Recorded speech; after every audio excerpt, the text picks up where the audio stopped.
Allah saka wa Sheikh Ahmad Buruntun da alkhairi. Kwanan nan ya wani bidiyo wanda yake nuna irin zaluncin da ke cikin kin rabon gado.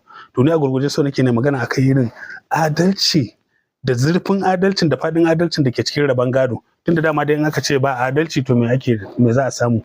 Zalunci. In haka kuma zan yi bayani akan kanmu abin da ya shafe mu.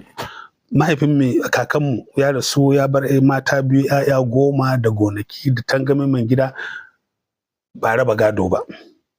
Mata 'ya'yansa kenan sun yi aure sun bar gida kenan ko.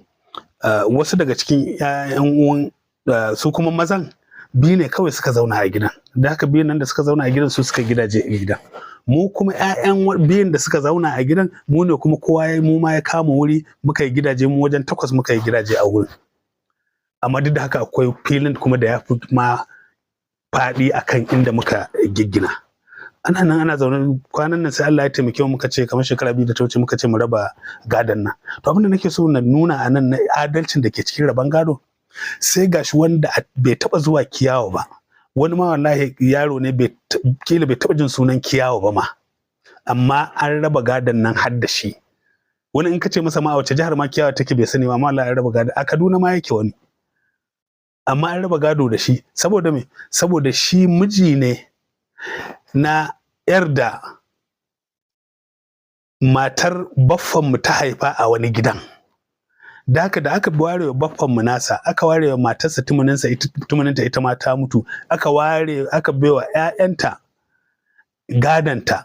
A cikin 'ya'yan nan nata akwai wannan wadda take aure a wani gari da bata haihu ba, ita ma ta rasu, don haka gadanta mijinta aka baiwa da bai taɓa zuwa kiyawa ba. Matarsa ba ta da dangantaka da kiyawa amma ya gaji gado a gidanmu.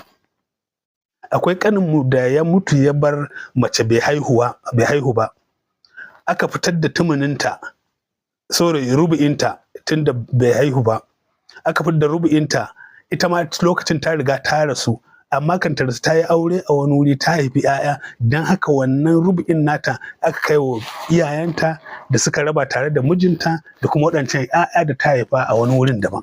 Waɗannan da ita waccan mata da su waɗannan 'ya'ya da za su zo kiyawa, su zo gidanmu su ce sun zo karɓar gadonsa, za mu ce mahaukata ne. Jama'a, akwai zalunci a kin raban gado, akwai kuma adalci zazzurfa faɗa a raban gado. Jama'a ku raba gado. Wassalamu alaikum.